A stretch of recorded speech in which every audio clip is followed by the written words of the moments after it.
Bonjour, dans cet épisode on continue à décortiquer la stratégie de Kaspersky Security pour Windows Server 10 SP1. Passons donc dans la section intitulée Complémentaires.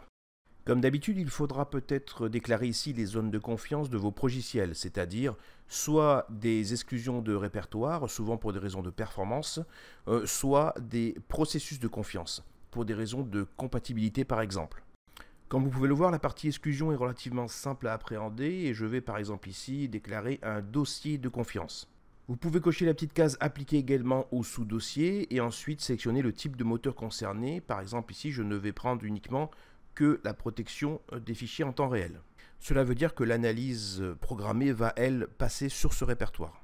Si vous avez loupé cette fonction pendant la création de la stratégie, vous pouvez à tout moment appuyer sur ce bouton « Ajouter les exclusions recommandées par Kaspersky » pour les créer automatiquement.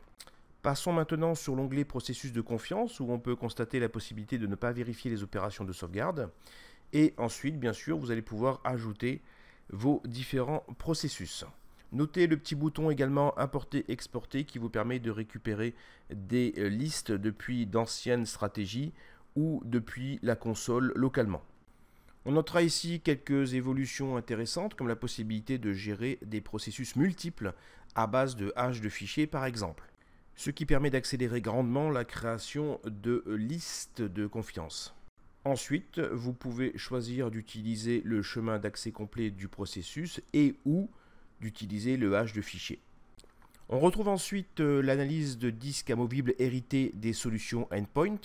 À l'insertion d'un disque amovible, l'analyse sera alors exécutée sur cette clé et vous pourrez choisir le type d'analyse et ou la taille maximale à partir de laquelle cette règle n'aura pas d'effet. Attention, contrairement à la version Endpoint, ici à l'insertion de la clé, l'analyse n'est pas visible car elle se réalise en tâche de fond. Comme d'habitude, on n'oublie pas de cocher le petit cadenas pour figer la modification. Voilà, on en a fini avec cette section complémentaire, le reste des options pouvant rester par défaut. Je vous donne rendez-vous au prochain épisode.